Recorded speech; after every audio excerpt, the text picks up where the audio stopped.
जो भी बांझ औरत कुएं के अंदर जाती वो प्रेग्नेंट हो जाती थी। पर कैसे? ये राज जानकर आपके भी रोंगटे खड़े हो जाएंगे, क्योंकि जो भी बांझ औरत कुएं के अंदर जाती तो वो प्रेग्नेंट हो जाती। इसकी वजह जानकर आप लोग भी हैरान हो जाएंगे। ना बाबा ना, मैं तो ये काम नहीं करूँगी। मुझे तो पानी से बहुत डर लगता है।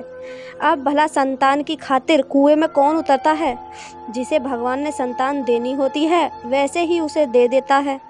मुझे पूरा भरोसा है कि भगवान मेरी गोद जरूर हरी करेगा, इसलिए मुझे ये सब करने की कोई ज़रूरत नहीं है। मेरी भाभी ने तो माँ की बात सुनते ही मना कर दिया था। उनके चेहरे से डर साफ दिखाई दे रहा था। मेरी माँ के माथे पर बल पड़ गए थे। वो कहने लगी कि क्या हो जाएगा अगर तुम कुएं में उतर गई तो? मर तो नहीं जाओगी ना?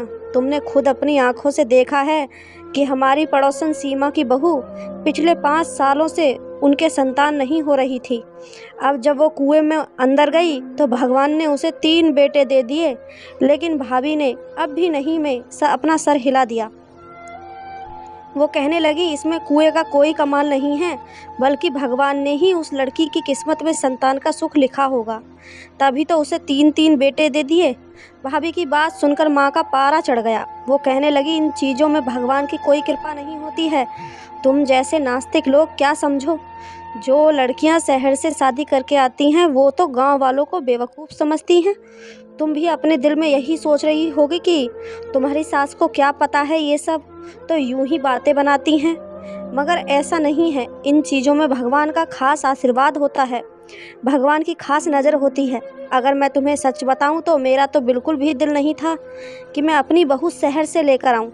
मैं तो गांव की अपने जैसी ही सीधी सादी लड़की को अपनी बहू बनाना चाहती थी। मगर क्या करूं, जब मेरी दोस्त ने मेरे सामने अपने हाथ जोड़ दिए तो मुझे मजबूरी में तुम्हें अपनी बहू बनाना पड़ गया। मगर तुम किसी खुशफहमी में मत रहना कि तुम मेरे दोस्त की बेटी हो तो मैं तुमसे कुछ नहीं कहूँगी। तुम्हारी शादी को 1.5 साल हो गया है।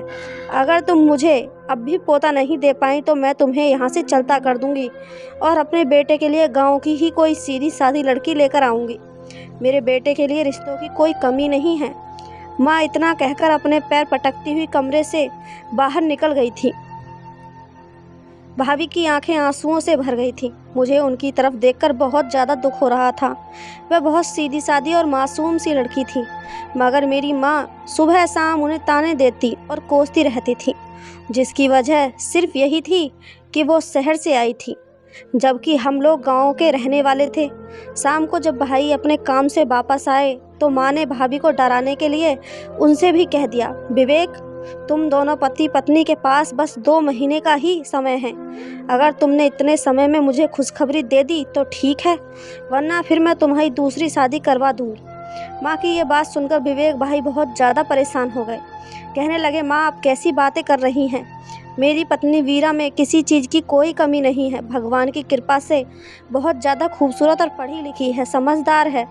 उसने हमारे पूरे घर को संभाला हुआ है, और अब आप मेरी दूसरी शादी बीच में कहाँ से लेकर आ गई? माँ कहने लगी कि समझदार तो गांव की लड़कियां भी होती हैं, लेकिन मुझे सिर्फ अपने पोते से मतलब है। अपने बाद तुम ये ज़मीन जायदाद किसके नाम पर छोड़कर जाओगे? कोई तो तुम्हारा नाम लेने वाला होना चाहिए। मुझे तो हर हाल में पोता ही चाहिए। मैं कुछ नहीं जानती। माँ की बात सुनकर भाई चुप ही रहे। माँ ने अचानक से भाई का हाथ उठाकर अपने सर पर रख दिया और कहने लगी, तुझे मेरी कसम है विवेक, अगर मुझे 2 महीने के अंदर अंदर पोते की खुशखबरी नहीं मिली तो मैं तुम्हारी दूसरी शादी कर दूंगी और तू मेरी बात से इनकार नहीं करेगा। माँ की ये बात सुनकर भाई के चेहरे का रंग उड़ गया, मगर उन्होंने अपने आप को कंट्रोल कर लिया और माँ से कहा कि ठीक है, मैं वादा करता हूँ, अगर मैं आपको खुशखबरी नहीं दे पाया तो आप मेरी दूसरी शादी कर दीजिएगा। भाई और माँ की बातें भाभी किचन में खड़ी हुई सुन रही थी। जब भाई ने माँ से दूसरी शादी के लिए हामी भरी तो भाभी की सांस ऊपर का ऊपर और नीचे के नीचे रह गया। उनकी आंखों से आंसू गिरने लगे थे। मैंने अपनी भाभी को तसल्ली दी और उनसे कहने लगी कि फिक्र ना करें। भाई ने तो सिर्फ माँ का दिल रखने के लिए ये सब कुछ कह दिया। भाई ऐसा कुछ नहीं करने वाले, लेकिन भाभी के आंसू रुकने का नाम नहीं ले रहे थे। वो कहने लगी, कोई भी इतनी बड़ी बात ऐसे ही मजाक में नहीं करता। तुम भगवान से प्रार्थना करो कि वो मुझे भी संतान दे दे। मैंने कहा, भाभी तुम फिक्र मत करो, सब ठीक हो जाएगा। भाभी खामोशी से अपने कमरे में चली गई। फिर वो रात के खाने के लिए भी अपने कमरे से बाहर नहीं आई। भाई एक ट्रे में भाभी के लिए खाना अपने कमरे में ही लेकर चले गए, लेकिन भाभी ने खाना नहीं खाया था। सुबह को भी वह कमरे से नहीं निकली। भाई भी बहुत ज़्यादा परेशान लग रहे थे। जाहिर सी बात है, उन्होंने अपने कमरे में अपनी पत्नी को मनाने की कोशिश की होगी, मगर वह मानने के लिए तैयार नहीं होंगी। बात ही कुछ ऐसी थी कि वह कैसे मान जाती। भाई भी खाना खाए बगैर ही अपने काम पर चले गए थे। ये बात माँ को बहुत दुखी कर गई थी। जैसे ही भाई घर से अपने काम के लिए निकले, माँ आंगन में पड़े तख्त पर आकर बैठ गई और अपना मुंह भाभी के कमरे की तरफ कर लिया। और माँ ऊंची ऊंची आवाज़ में कह रही थी कि कोई भी लड़का यूं ही किसी लड़की के पीछे नहीं आता। लड़की की तरफ से ही कोई इशारा मिलता है तभी लड़का उसका दीवाना होता है। मैंने तो हेमा से कह दिया था कि तुम्हारी बेटी में ही कोई खराबी है, मगर वो तो मेरे पैरों में पड़ गई थी। हाथ जोड़ने लगी, कहने लगी नहीं नहीं, मेरी बच्ची तो बहुत मासूम है, आप उसको अपने बेटे के लिए पसंद कर लें। अगर ये लड़की शरीफ होती तो क्या उसके ये तरीके होते? इसकी वजह से इसका पति बिना खाना खाए घर से बाहर काम पर चला गया। मेरा बेटा 27 साल का हो गया है, आज तक बगैर नाश्ते के मैंने उसे घर से नहीं जाने दिया, मगर जब से ये शहरी बहू हमारे घर में आई है तब से यही सब कुछ चल रहा है। मेरा मासूम सा बच्चा, इसे शादी करके तो उसकी ज़िंदगी खराब हो गई। माँ भाभी को बहुत कड़वी कड़वी बातें सुना रही थी। मैं अपने कमरे में बैठी ये सोचने पर मजबूर हो चुकी थी कि कोई अपने दोस्त की बेटी के साथ ऐसा कैसे कर सकता है। इतना बुरा व्यवहार तो कोई अनजानों के साथ भी नहीं करता। असल में हुआ कुछ ऐसा था कि बीरा भाभी जब शहर में रहती थी और कॉलेज जाया करती थी तो आवारा लड़कों का एक गिरोह उनका पीछा करने लग गया था। उस गिरोह का जो लीडर था वह बीरा भाभी से प्यार करने लगा था और उनसे शादी करना चाहता था, लेकिन वह एक बिगड़ा हुआ लड़का था और न ही उसका ताल्लुक किसी अच्छे खानदान से था। वो एक आवारा किस्म का लड़का था, इसलिए आंटी ने उसका रिश्ता लेने से मना कर दिया। आंटी की सिर्फ एक ही बेटी थी, उसके अलावा उनका कोई और नहीं था और उनके सर पर उनके पति का साया भी नहीं था। इन आवारा और गुंडे लड़कों ने तो साफ साफ कह दिया था कि अगर वीरा की शादी उसके साथ नहीं हुई तो वह वीरा को उठाकर ले जाएंगे। उन गुंडों की ये बात सुनकर आंटी के तो होश ही उड़ गए थे। इन हालात की वजह से आंटी बहुत ज़्यादा परेशान हो गई थी। अगर कोई और बात होती तो वो कभी भी अपनी बेटी का रिश्ता गांव में नहीं करती, लेकिन जब उन्होंने देखा कि हालात इतने ज़्यादा ख़राब हो गए हैं तो उन्होंने माँ से कहा कि तुम मेरी बेटी अपने बेटे के लिए ले लो। पहले तो ये बात सुनकर माँ बहुत ज़्यादा खुश हुई। वो कहने लगी हाँ हाँ क्यों नहीं, लेकिन जब माँ को पता चला कि भाभी के पीछे कुछ गुंडे लड़के लगे हुए हैं तो उन्होंने आंटी से ये रिश्ता लेने से मना कर दिया। वो कहने लगी दुनिया में मेरा एक ही बेटा है, अगर हमने इस तरह एक बिगड़ी हुई लड़की के साथ उसका रिश्ता कर दिया तो मुझे डर है कि मेरे बेटे के साथ कुछ गलत ना हो जाए। वो गुंडे तो उसे मार ही डालेंगे, कहीं वो लड़के अपना बदला मेरे बेटे से ना ले लें। इसलिए मैं तुम्हारी बेटी का रिश्ता अपने बेटे के साथ नहीं कर सकती।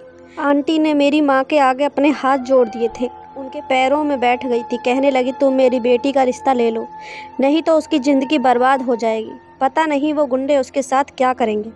मेरी माँ ना चाहते हुए भी अपने दोस्त की बात मानने पर मजबूर हो गई। इस तरह बीरा भाभी की शादी मेरे भाई के साथ हो गई। बीरा एक बहुत ही अच्छी सुलझी हुई और समझदार लड़की थी। उनको हमारे घर में आए हुए 1.5 साल हो गया था, मगर मैंने उनमें कोई बुराई नहीं देखी थी। उन्होंने कभी भी मेरे भाई के साथ कोई लड़ाई झगड़ा नहीं किया था और ना ही किसी बात की कोई शिकायत की थी। यहाँ तक कि उन्होंने माँ को भी कभी किसी बात पर कोई जवाब तक नहीं दिया था। पूरे घर का काम भी वही करती थी, मगर फिर भी माँ उनसे नाराज़ ही रहती थी। माँ का यही कहना था कि शहर की लड़कियाँ अच्छी नहीं होती। तब मैं अपनी माँ को समझाती रहती थी कि माँ आप इस तरह भाभी को नहीं कहा करें, हमारी भाभी हर तरीके से एक बहुत अच्छी लड़की है, आपको उनकी कद्र करनी चाहिए। मगर माँ ये बातें कहाँ समझती थी। वो तो इसी बात के गुरूर में थी कि उनकी दोस्त ने खुद हाथ जोड़कर अपनी बेटी का रिश्ता उनके बेटे के लिए दिया था। इस वजह से वो अपनी नज़रों में भगवान बन बैठी थी और जो भी बात उनके मुंह में आती थी वो भाभी को सुना देती। माँ के ये तौर तरीके देखकर मैं बहुत डरती रहती थी। मुझे इस बात का डर था कि कहीं जो कुछ वह भाभी के साथ कर रही हैं वो मेरे सामने ही ना आ जाए। कहीं अपनी माँ के किए की सज़ा मुझे ना मिले। जब मैं अपनी माँ से ये बात कहती तो वो आगे से कहती थी, तुम्हारे साथ ऐसा कुछ नहीं होगा, तुम बेफिक्र रहो, तुम घर की चार दीवारी में पली बड़ी हो, तुम्हारे पीछे कौन सा कोई लड़के लगे हुए हैं जिसकी वजह से तुम्हें ससुराल में जाकर ये सब बातें सुननी पड़ेंगी। माँ तो बगैर सोचे समझे अपना मुंह फाड़ फाड़ कर ये सब बातें कह देती थी, जबकि मैं तो अंदर तक हिल कर रह जाती थी। माँ के चीखने चिल्लाने से भाभी डरकर कमरे से बाहर आ गई और चुपचाप नाश्ता बना लिया। वो घर के कामकाज फिर से करने लगी थी, मगर मैंने उनके चेहरे पर कोई भी मुस्कुराहट नहीं देखी थी। जब वो किचन में काम कर रही थी तो मैं उनके पास चली गई। मुझे देखते ही वो मेरे गले लगकर रोने लगी और कहने लगी, देख लो तुम्हारी माँ मेरा घर उजाड़ना चाहती हैं और वो अपने लिए दूसरी बहू लेकर आना चाहती हैं। जब तुम्हारी दूसरी भाभी घर में आ जाएगी तो मैं ये घर छोड़कर हमेशा हमेशा के लिए चली जाऊंगी। मैं इस घर में नहीं रह सकती। मैंने अपनी भाभी को तसल्ली दी और उनसे बोली, ऐसा कुछ नहीं होगा, आप बेफिक्र रहें। भाभी फूट फूट कर रोने लगी। वो बोली, जब तुम्हारे भाई ने दूसरी शादी की हामी भर ली है तो फिर भला उसे कौन रोक सकेगा। मगर मैं तुम्हें एक बात साफ साफ बता देती हूँ कि मैं अपने पति को किसी दूसरी औरत का होते हुए नहीं देख सकती। मैं किसी भी हाल में अपनी सौतन के साथ नहीं रह सकती। मैं यहाँ से चली जाऊँगी। मैं हंसी और भाभी से कहने लगी, भाभी इतना सीरियस होने की ज़रूरत नहीं है, सब कुछ ठीक हो जाएगा। फिर मैंने भाभी को मशवरा दिया कि आज जब भाई आपको मनाने की कोशिश करें तो आप उनसे झगड़ा ख़त्म कर लीजिएगा और फिर उनसे कहना कि वो आपको शहर लेकर चलें और आपका चेकअप किसी अच्छे और बड़े डॉक्टर से करवाएं। भगवान की कृपा से आपके यहाँ भी संतान हो जाएगी। भाभी को मेरा ये मशवरा अच्छा लगा था तो वह एकदम से मुस्कुरा दी और मेरे गले लगकर बोली, तुम्हारा बहुत बहुत एहसान है कि तुमने मुझे ये मशवरा दिया। मैं आज ही विवेक से बात करती हूँ। फिर ऐसा ही हुआ। उसके 3 दिन बाद भाई भाभी को शहर लेकर चले गए। माँ ने तो उनसे बहुत मना किया मगर वो कहाँ रुकने वाले थे। उन्होंने कहा कि माँ, जो बातें आपकी मानने वाली होती मैं वो बातें मान लेता हूँ। अब मैं अपनी तसल्ली के लिए अपनी पत्नी को शहर लेकर जाना चाहता हूँ। भाई और भाभी शहर चले गए थे और फिर पूरे 4 दिन बाद ही वापस आए थे, क्योंकि भाभी अपनी माँ के घर रुक गई थी। जब वो दोनों वापस आए तो भाई बिल्कुल नॉर्मल से थे, मगर भाभी का चेहरा कुछ उतरा हुआ था। मैं भाभी के पास गई और बोली, मुझे पता है आप अपनी माँ का घर छोड़कर आई हैं, इस वजह से आप बहुत परेशान होंगी और उदास भी होंगी। आपका दिल अपनी माँ का घर छोड़कर आने का नहीं कर रहा होगा, मगर आप फिक्र ना करें, मैं आपका दिल बहलाने की पूरी कोशिश करूँगी। भाभी की आंखों में एकदम आंसू आ गए। वो कहने लगी, नहीं, ये बात नहीं है, मेरी परेशानी की वजह कुछ और ही है। मैं बोली, अच्छा क्या बात है। मुझे इस बात की उम्मीद नहीं थी कि भाभी मुझे कोई ऐसी बात बताएंगी कि मेरे सर पर आसमान ही टूट पड़ेगा। भाभी ने रोते हुए मुझे बताया कि वो बांझ है। डॉक्टर ने उनसे कहा कि वो कभी भी संतान को जन्म नहीं दे सकेंगी। उनकी बात सुनकर मैं हैरान हो गई और भाभी से कहने लगी कि ये कैसे हो सकता है। भाभी कहने लगी, मुझे तो खुद नहीं पता मेरे साथ क्या हो गया है। मुझे खुद यकीन था कि एक ना एक दिन मेरे घर में बच्चे खेलेंगे, मेरे घर में भी बच्चों की किलकारियों की आवाज़ गूंजेगी। अब तुम ही मुझे बताओ कि मैं क्या करूं। मैं बोली, भाभी भाई इस बारे में क्या कहते हैं। भाभी कहने लगी कि तुम्हारे भाई ने कहा है कि वो मेरा पूरा साथ देंगे। अगर मैं उन्हें संतान नहीं दे सकी तब भी वो मुझे नहीं छोड़ेंगे और मेरी हर चीज़ का ख्याल रखेंगे, मुझे कोई परेशानी नहीं होने देंगे। मैंने भाभी से पूछा कि क्या भाई दूसरी शादी कर लेंगे। भाभी ने अपना सिर झुका दिया और कहने लगी, मेरे सामने तो उन्होंने यही कहा है कि वह दूसरी शादी नहीं करेंगे, मगर तुम तो सब कुछ जानती हो ना, पहले ही वह अपनी माँ के सर की कसम खा चुके हैं। मुझे तो यही लगता है कि अब उनकी दूसरी शादी होकर ही रहेगी। मैं बोली, भाभी अब आपने क्या सोचा है, आप क्या करेंगी। भाभी ने उदासी से कहा कि अब मैंने क्या करना है, अब मैंने सब कुछ हालातों पर छोड़ दिया है। मेरे हालात ही तय करेंगे कि मेरी मंजिल क्या है। उस समय मैंने भाभी से कहा कि आप एक बार माँ की बात मान लो और उनकी खुशी के लिए उस कुएं में उतर जाओ। मैं जानती हूँ आपको डर लगता है, मगर फ़िलहाल आपके लिए यही ठीक रहेगा। माँ कम से कम 2-3 महीने का इंतज़ार कर ही लेगी। जब 2-3 महीने के बाद माँ भाई की शादी का कहेगी तो आप एक बार फिर से कुएं में उतर जाइएगा। इस तरह हम माँ के सामने भाई को दूसरी शादी से टालते रहेंगे और फिर आखिर में वो दिन भी आ जाएगा जब भाई में इतनी हिम्मत पैदा हो जाएगी कि वो खुद माँ से कह देंगे कि मैं दूसरी शादी नहीं करना चाहता। भाभी कुछ सोचकर बोली कि तुम ठीक कह रही हो, मगर मुझे पानी से बहुत डर लगता है। मैं बोली, भाभी आप अपने डर को छोड़ दें। अपने पति को खोने से तो बेहतर है कि आप एक बार कुएं में उतर जाएं। जब इस बार माँ आपसे कहेगी कि मेरे साथ कुएं पर चलो तो आप फ़ौरन मान जाना। भाभी ने मेरी बातों का हाँ में सर हिला दिया। माँ ने जब भाई से पूछा कि वीरा के बारे में डॉक्टर ने क्या कहा है, तो भाई बोले, डॉक्टर ने कहा कि आपकी बहू बिल्कुल ठीक है, उसे किसी तरीके की कोई बीमारी नहीं है और वो बच्चे पैदा होने में जो देर हो रही है वह भगवान की तरफ से ही हो रही है। माँ कहने लगी, वीरा अभी भी तुम्हारे पास समय है, मेरे साथ कुएं पर चलो। मैंने बहुत सी बांझ औरतों को संतान को जन्म देते हुए देखा है। तुम तो फिर भी पूरी तरीके से ठीक हो, तुम्हें कोई बीमारी भी नहीं है। इस हालात में तो तुम्हें जल्दी ही बच्चा हो जाएगा। भाभी कहने लगी, जी माँ, अगर आपकी खुशी इसी में है तो मैं आपके साथ चली जाती हूँ। भाभी की बात सुनकर माँ बहुत ज़्यादा खुश हो गई। वो जल्दी से उठकर भाभी का माथा चूमने लगी और कहने लगी, अगर तुम मेरी ये बात पहले ही मान लेती तो मैं तुम पर इतना गुस्सा नहीं करती। चलो जल्दी से, अब तुम तैयार हो जाओ, मैं तुम्हें वहाँ तक लेकर जाती हूँ। भाभी ने हाँ में सिर हिला दिया और उठकर कमरे में चली गई। भाभी जब कमरे से बाहर आई तो मुझसे कहने लगी कि मेरे लिए भगवान से प्रार्थना करना, भगवान मेरे साथ सब कुछ अच्छा करे। मैंने भी उन्हें तसल्ली दी और उनसे कहने लगी कि आप बिल्कुल भी फिक्र ना करें, भगवान सब कुछ ठीक कर देगा। भाभी माँ के साथ चली गई। 3 घंटे बाद ही वो लोग वापस आए। जब भाभी वापस आई तो मैंने उनसे पूछा, आपका एक्सपीरियंस कैसा रहा? तो उदासी से बोली, अभी मैंने अपनी ज़िंदगी में बहुत सारे एक्सपीरियंस करने हैं, तुम फिक्र मत करो, मैं धीरे धीरे सब कुछ सीख लूँगी। मुझे भाभी की तरफ देखकर बहुत ज़्यादा अफसोस हुआ था। उसी समय मैंने हाथ जोड़कर भगवान से प्रार्थना की कि मेरी भाभी के लिए सब कुछ आसान कर दे और उन्हें संतान की खुशी दे दे। ऐसे ही समय निकलता रहा और एक दिन भाभी किचन में काम करते हुए चक्कर खाकर नीचे गिर गई। भाभी को गिरता हुआ देखकर मेरी चीख निकल गई। ये तो भगवान का शुक्र था कि उस समय भाई घर पर ही थे। भाई फौरन भाभी को उठाने के लिए आया और भाभी को सहारा देकर उठाया और कमरे में ले जाकर लेटा दिया। मैंने उनके ऊपर पानी के छींटे डाले जिससे वह होश में आ गई थी। माँ कहने लगी, विवेक जल्दी से जाओ और दाई को बुलाकर लेकर आओ, मुझे तो लगता है कि कोई खुशखबरी है। भाभी कहने लगी, नहीं माँ, अभी इतनी जल्दी खुशखबरी कहाँ से आ सकती है। असल बात यह है कि आजकल मैं बहुत टेंशन में रहती हूँ। मुझे हर समय यही फिक्र लगी रहती है कि क्या मैं माँ बन पाऊँगी या नहीं। बस इसी वजह से चक्कर आकर गिर गई थी और कोई बात नहीं है, थोड़ी देर आराम करूँगी तो मैं ठीक हो जाऊँगी। मगर माँ तो कोई बात सुनने के लिए तैयार ही नहीं थी। उन्होंने ज़बरदस्ती भाई को भेज दिया। वो दाई को बुलाकर लेकर आए।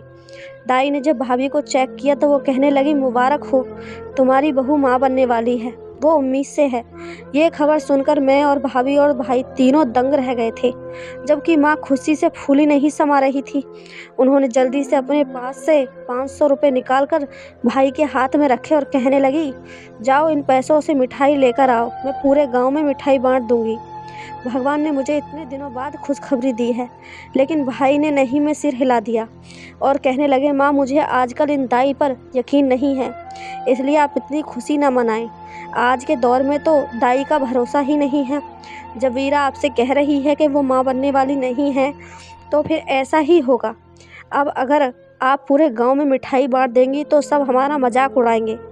माँ को गुस्सा आ गया। वो कहने लगी, विवेक अगर हूँ अच्छा ना हो तो इंसान को बात ही अच्छी कर लेनी चाहिए, मगर भगवान ने आज मुझे खुशखबरी सुनाई है तो तुम ये सब कुछ कह रहे कर मेरी खुशी को मातम में मत बदलो। तुम चुपचाप जाकर मिठाई लेकर आओ। भाई ने अब भी नहीं में अपना सिर हिला दिया। वो कहने लगा, माँ जब तक मैं शहर के डॉक्टर से अपनी पत्नी का चेकअप नहीं करवाऊँगा मैं कोई मिठाई नहीं दूँगा, और मैं आपसे भी यही कह रहा हूँ कि ये खबर भी आप किसी को नहीं बताइएगा, सिर्फ अपने तक ही रखना। माँ कहने लगी, तो फिर इंतज़ार किस बात का है, जल्दी से बस की टिकट कराओ, हम तीनों बल्कि चारों जाकर वीरा का चेकअप कराते हैं। माँ ने तो अफरा तफरी मचाई हुई थी। वो तो कल का भी इंतज़ार करने के लिए राज़ी नहीं थी, इसलिए भाई को मजबूरन शाम 6 बजे के ही टिकट करवानी पड़ी। हम चारों भाभी के घर ही जा रहे थे। भाभी सारे रास्ते में बहुत ज़्यादा उदास और परेशान थी, जबकि माँ की तो जान पर बनी हुई थी। वह भाभी को हंसाने की कोशिश कर रही थी और कहने लगी, अगर तुम इस तरह नाराज़ रहोगी तो बच्चे की सेहत पर बुरा असर पड़ेगा। खुश खुश रहो ताकि मेरा होने वाला पोता खूबसूरत और तंदुरुस्त पैदा हो। माँ की ये बात सुनकर भाभी और ज़्यादा परेशान होने लगी। खैर, हम रात को देर से ही आंटी के घर पहुँचे थे। माँ तो चाहती थी कि उसी समय जाकर भाभी का चेकअप करवा दे, मगर आंटी ने कहा कि ऐसी भी क्या जल्दी है, आप सुबह आराम से डॉक्टर के पास जाना। सुबह 9 बजते ही माँ ने शोर मचा दिया था कि उन्हें डॉक्टर के पास जाना है। तब भाई ने माँ से कहा, माँ, भगवान का नाम ले और थोड़ा सब्र कर, अभी तो अस्पताल भी नहीं खुले होंगे। और फिर आखिरकार बहुत मुश्किल से माँ ने 10 बजे का इंतज़ार किया और 10 बजते ही माँ ने शोर मचाकर भाभी को अस्पताल लेकर चली ही गई। मुझे बहुत ज़्यादा फ़िक्र थी। मुझे यही लग रहा था कि जब वो लोग वापस आएंगे तो उनके चेहरे का रंग उतरा हुआ होगा, मगर ये तो चमत्कार ही हो गया था। जब वो तीनों वापस आए तो वह खुशी से फूले नहीं समा रहे थे। भाभी तो जगमगा रही थी। मैं बोली, क्या हुआ? भाभी मेरे गले लग गई और कहने लगी, चमत्कार हो गया है। मैं ही बेवकूफ़ थी जो कुएं के चमत्कार पर भरोसा नहीं कर रही थी, लेकिन माँ ठीक कहती थी। मैं शहर में पिछली बार जिस डॉक्टर से अपना चेकअप करवाने गई थी, आज भी उसी डॉक्टर ने मुझे चेक किया तो डॉक्टर भी हैरान रह गई। वो कहने लगी, ये तो नामुमकिन है, ये कैसे हो गया? मुझे तो किसी भी हाल में नहीं लगता था कि तुम माँ बन पाओगी, तो ये तुम प्रेग्नेंट कैसे हो गई? मैं तो खुशी से पूरे घर में नाचने लगी थी। इसके बाद हम 3-4 दिन आंटी के घर पर ही रहे और फिर वापस अपने घर आ गए। घर वापस आते ही पूरे मोहल्ले के लिए मिठाई के डिब्बे घर लेकर गए। माँ ने सब लोगों का मुंह मीठा करवाया। मैं बहुत हैरान थी कि आखिर ये सब कैसे मुमकिन है। जब शहर के एक बड़े डॉक्टर ने कह दिया था कि भाभी बांझ है, तो फिर एक कुएं की वजह से वो संतान कैसे पैदा कर सकती हैं? मुझे तो शुरू से ही ऐसी चीज़ों के बारे में जानने का बहुत शौक था। अब तो मेरा शक और भी ज़्यादा बढ़ गया था। मैं शुरू से ही सस्पेंस वाली किताबें पढ़ा करती थी। जब एंड में किसी का कोई राज खुलता तो मुझे बहुत खुशी होती थी। मेरी ज़िंदगी में ये मौका आया था कि मैं इस राज को खुद से खोलूं। ये काम मुझे बहुत चैलेंजिंग लगा था, इसलिए मैंने सोच लिया था कि घर वालों से चोरी छिपे मैं इस राज तक ज़रूर पहुंचूंगी। और इसके लिए मैंने अपनी एक दोस्त आरती से मदद लेने की कोशिश की। मैंने उससे कहा कि आरती, मैं गांव के मशहूर कुएं का राज मालूम करना चाहती हूँ। तो वो कहने लगी कि हाँ, मैं भी इसके बारे में जानना चाहती हूँ। बस फिर हम दोनों ने ये फैसला किया कि हम दोनों दोस्त एक दिन भेष बदल कर इस कुएं पर जाएंगे। आरती ने हामी भर ली थी और फिर हम दोनों अगले दिन चादर पहनकर अपने आप को छुपाकर कुएं पर चले गए। मुझे तो लगा था कि वह कोई वीराना सा होगा, वहाँ कोई भी आदमी नहीं होगा, मगर मेरी गलतफहमी थी। जब हम दोनों वहाँ पहुँचे तो कुएं के पास ही एक औरत बैठी थी। वो कहने लगी, तुम दोनों को क्या परेशानी है? मैं जल्दी से आगे बढ़कर बोली, सिर्फ मुझे परेशानी है, मुझे संतान चाहिए। ये मेरी देवरानी है, मेरे साथ ऐसे ही आई है। कुएं के पास बैठी औरत कहने लगी, मुझे लोग बीवी जी कहते हैं और मैं इस कुएं की रखवाली पर बैठी रहती हूँ। तो मुझे 500 रुपये दे दो और फिर इस कुएं में एक डुबकी लगा लो, फिर तुम्हें भगवान की मेहरबानी से संतान हो जाएगी। 500 रुपये के बारे में सुनकर तो मैं हैरान रह गई थी।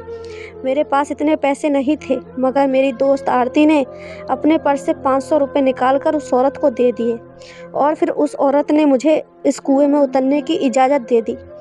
जब मैं कुएं से बाहर आई तो उस बीवी जी ने मुझे अपने पास बिठा लिया और मेरे हाथ में एक पैकेट रख दिया। वो कहने लगी, ये दवाई तुमने पूरे 1 हफ्ता अपने खाने में मिलाकर खानी है, भगवान की कृपा से तुम्हें संतान हो जाएगी। आरती ने मेरी तरफ सवालिया नज़रों से देखा। मैं भी परेशान थी। मैं सोच रही थी कि हमारे इतने पैसे भी खर्च हो गए और हमारे हाथ यहाँ का कोई राज भी नहीं आया। इसलिए मैंने जल्दी से उनसे कहा कि बीवी जी, मुझे कोई संतान नहीं चाहिए। असल में मैं शहर से आई हूँ और एक रिपोर्टर हूँ। मुझे पता चला था कि एक कुआं बहुत मशहूर है। आप मुझे इस कुएं के राज के बारे में नहीं बताओगी तो मैं आपको पूरे मीडिया में बदनाम कर दूंगी। आप पर धोखाधड़ी का केस भी हो सकता है। पुलिस भी आपको पकड़कर लेकर जा सकती है। मेरी ऐसी बातें सुनकर बीवी जी की आंखों से आंसू आ गए।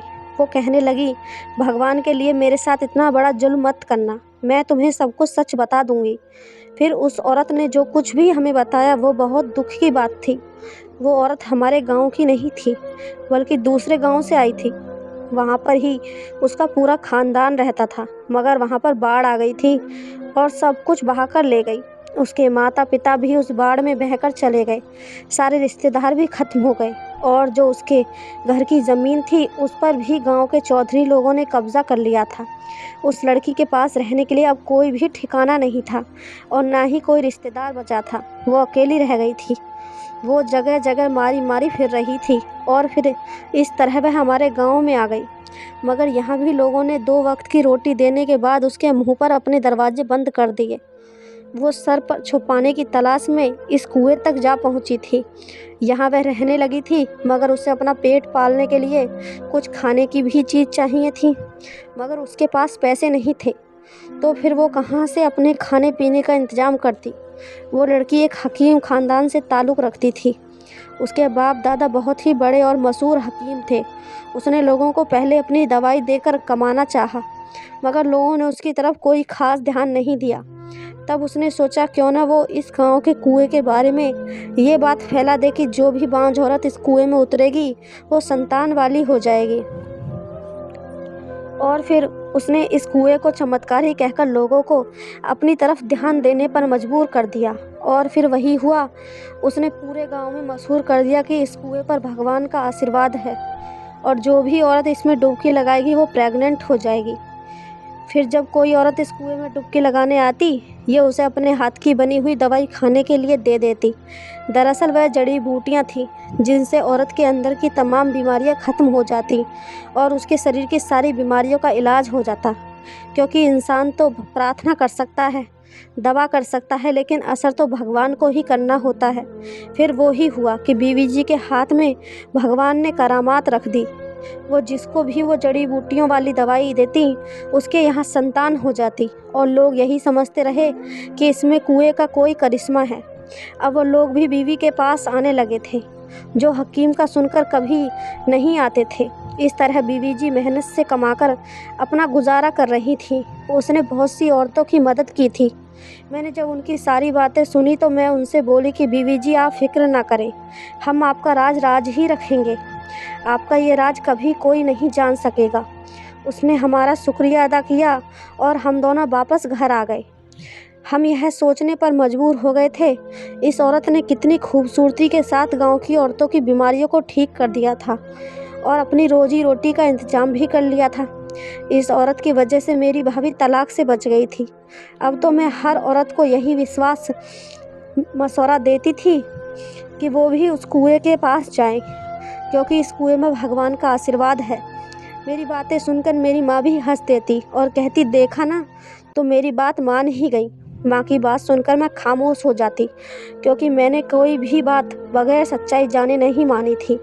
मुझे तो इस कुएं का राज मालूम हो चुका था और मैं नहीं चाहती थी कि ये राज किसी और को मालूम हो जाए, क्योंकि मुझे डर था कि कहीं बीवी जी की रोजी रोटी बंद ना हो जाए और बाकी औरतों की बीमारियां ठीक होनी बंद ना हो जाएं। सच बात है कि भगवान हर किसी की मदद करता है, बस नीयत सच्ची होनी चाहिए। दोस्तों, आपको हमारी कहानी कैसी लगी हमें कमेंट करके ज़रूर बताइएगा। कहानी अच्छी लगी हो तो चैनल को सब्सक्राइब, वीडियो को एक लाइक ज़रूर करिएगा। धन्यवाद दोस्तों।